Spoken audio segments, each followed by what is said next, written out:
So if I say joy is shared, does it ring a bell? Where have you been seeing that? You've been seeing it on Amazon commercials since the beginning of November. Amazon, as you know, is like the second largest company in the world besides Walmart. So it kind of begs the question, if they are the biggest and the greatest, why are they running ads over and over again? And it's the same commercial, by the way. What do they know that we don't know in the nonprofit space? Well, we know it, we just don't do it. Repetition is everything. There's a couple things that come to mind. I'm going to show you the commercial, a shortened version of it. But a couple things come to mind. You cannot underestimate the importance of a great tagline on the outer envelope or an amazing offer. And so for Amazon, in this short commercial, the tagline is joy is shared, which is really interesting because tagline doesn't mention the products. It mentions the end result of what their products give people. Joy is shared. Amazon isn't even talking about their products. They're talking about the end outcome. In your fundraising, this is absolutely critical. You should never be talking about your going into the nitty-gritty of your programs in direct response. Don't tell me that, you have, 10 directors doing this in the field and then you've got systems for this and systems for that, as if you need to prove what it is that you do and that you're worthy of a gift. You don't need to prove anything. What you need to do is present the outcomes. Outcomes and emotion drive your donors or prospective givers. Ultimately, just like joy is shared, that's the end result of Amazon offering up their services. The end result of what you do is what drives your donors to give and attracts new donors. Here's a really key thing to remember. It's how you position your outcomes that determines how well any type of appeal does. If you're presenting all the good outcomes that have already happened, saying, hey donor, Susie has a backpack full of stuff and Ronald, he can drive himself to work in his new car or something. I don't even know a Ronald. I don't know why that came to mind. But if you're telling all the outcomes in an appeal, saying these are the great things that happened, you're going to drastically reduce response rates because you're sharing good news, when in an appeal, the only good news, per Stephen's Green, should be that the donor's gift can solve a problem. That should be the only good news in an appeal or in any type of direct response ask. So, and then when you're doing a thank you, you can position the outcome saying, hey donor, you did this. So again, it's that positioning. Let me show you the commercial real quick. I'm not gonna bore you with a full minute. I know you've already seen it, but just bear with me. Look at it through a fundraising lens, okay?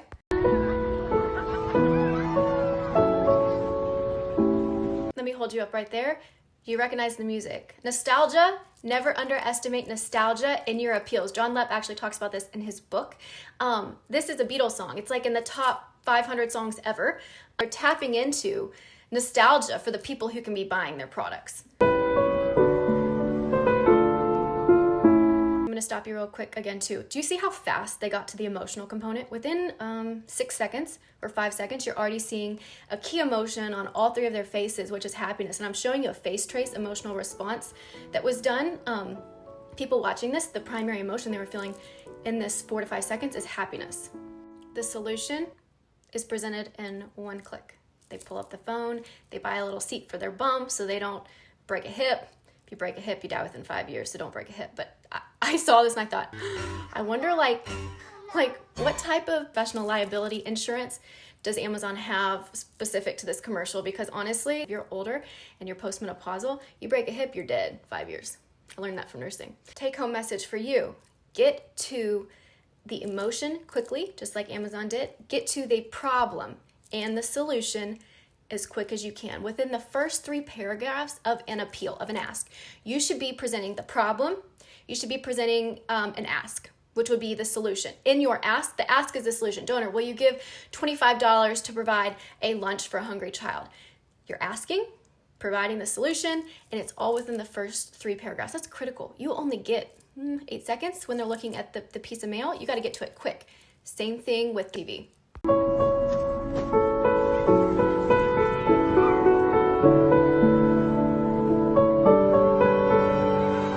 And we see brave older women sledding to their death. Just joking. They're going to make it down the hill just fine. It's going to be a very warm, memorable event for these women.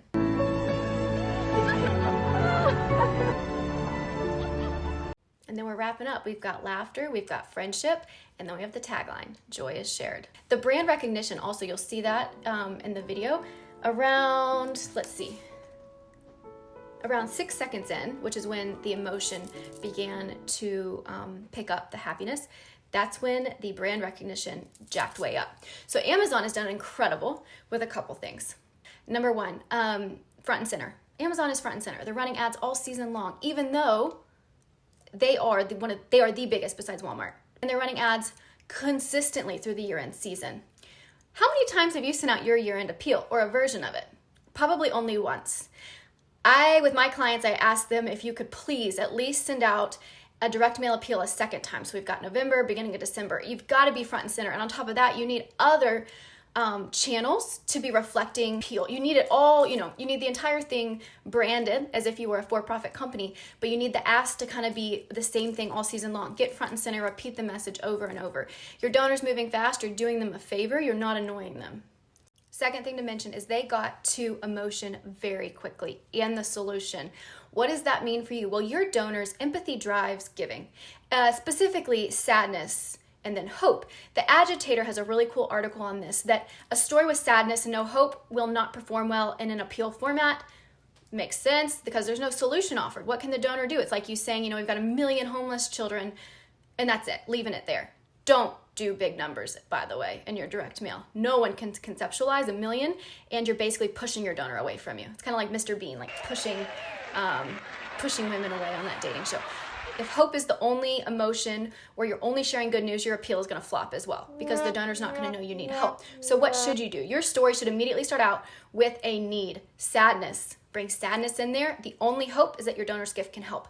In terms of emotion driving charitable behavior, 2 main emotions that will cause someone to give a gift, and that is empathy and guilt. And guilt is a no-no because while someone might give in response to guilt, you're not going to get a second gift, and lifetime value is everything per Amazon. As you know, lifetime value is everything, so you want a second gift. So empathy, how do you make your donor feel empathy? Well, you tell a good story and you tell it quick, and it takes work and practice, but telling a story, asking the donor into it within the first 3 paragraphs of your appeal is critical, and that's what Amazon did in like the first 7 seconds. You got the whole thing right there. Now, a quick note on major donors. The Veritas group had a very interesting point. They literally say, and I quote, "The best way you can serve your donors, specifically major donors, is to break their hearts as many times as you can throughout the year." Let me give you context. The goal is to synchronize the emotional roller coaster you take them on with the interest and the passions of your major donor.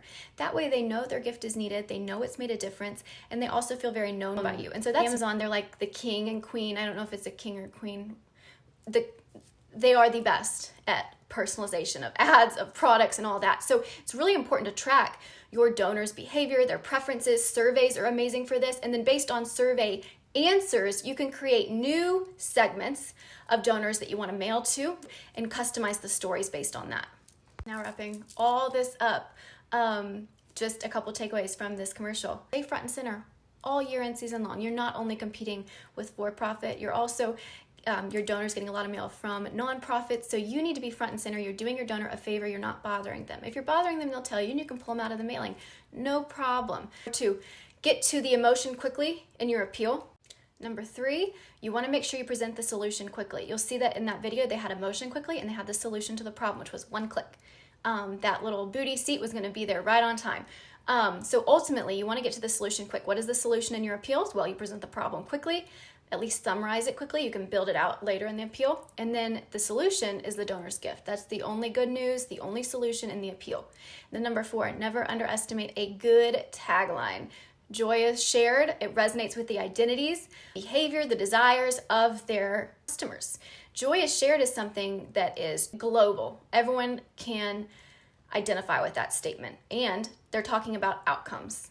Amazon is providing joy. They didn't talk about all their products. They talked about the end outcome. That's what you should talk about in all of your development communications. What is the donor's gift going to do? What is the incredible thing her gift is going to do? And that's where you should focus. So I hope that was helpful. My name is Danielle Wallace. I'm the owner of Grow Better. I help small to mid-sized nonprofits optimize their fundraising results. So we take a global look, you and me, we take a global look at everything you're doing, major donor strategy, mid-level donor strategy, direct response, all of that, and we see what we can improve. And then once we get those things improved, the low-hanging fruit, we just keep going so that you can raise all the money in the world to help your beneficiaries. So if you're interested in working together, you can book a discovery call. The link is in my bio, and that's it. So I will see you. Will I see you? Yes, I'm going to see you next week. It'll be the 21st, so I will see you soon.